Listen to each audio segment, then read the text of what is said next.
রাজ্যের উপাচার্য নিয়োগ নিয়ে আগামী দিনে আরো কোনো বিতর্ক থাকবে না বলেই দাবি করলেন শিক্ষামন্ত্রী ব্রাত্য বসু। মঙ্গলবার রাজভবনে রাজ্যপাল সিভি আনন্দ বোসের সঙ্গে দীর্ঘ বৈঠকের পর ব্রাত্য বসু জানান, এবার থেকে রাজভবন, নবান্ন এবং বিকাশ ভবন সমন্বয় করে কাজ করবে। মঙ্গলবারের বৈঠকের মূল নির্দেশ বিরোধ নয়, সমন্বয়। অবশেষে রাজভবন এবং শিক্ষা দপ্তরের সংঘাত ঘুচতে চলেছে, আর বিরোধ নয়।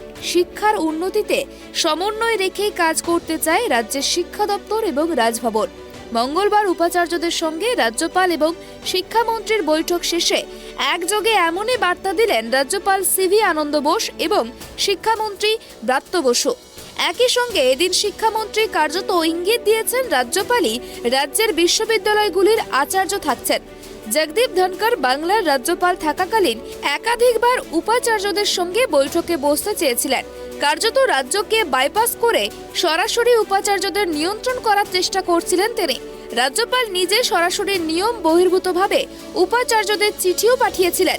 সে সময় রাজ্যপাল বিবাদ এমন একটা পর্যায়ে পৌঁছে গিয়েছিল যে বিশ্ববিদ্যালয়গুলির আচার্য পদ থেকে রাজ্যপালের অপসারণের প্রক্রিয়াও শুরু করেছিল রাজ্য সরকার। উপাচার্য পদ থেকে রাজ্যপালের অপসারণ চেয়ে একটি বিলও পাশ করানো হয়েছিল রাজ্য বিধানসভায়, যদিও সেই বিল কার্যকর হয়নি। ধনকরের বদলে সিভি আনন্দ বোস রাজ্যপাল হয়ে আসতেই পরিস্থিতি ইতি টেনে এবার সমন্বয় রেখে কাজ করার বার্তা দিল দুই পক্ষই। মঙ্গলবার রাজভবনে রাজ্যের সব বিশ্ববিদ্যালয়ের উপাচার্যদের সঙ্গে বৈঠক করেন রাজ্যপাল সিভি আনন্দ বোস। তাতে উপস্থিত ছিলেন শিক্ষামন্ত্রীও। বৈঠক শেষে শিক্ষামন্ত্রী ব্রাত্য বসু বলেন, রাজ্যপালের সঙ্গে বৈঠক ইতিবাচক। তিনি আমাদের থেকে বিশ্ববিদ্যালয়ের হাল হাকিকত, খুঁটিনাটি খবর নিয়েছেন। রাজ্য সরকার ও শিক্ষা দপ্তরের ওপর পূর্ণ আস্থা প্রকাশ করেছেন তিনি। Bureau report, tribe TV.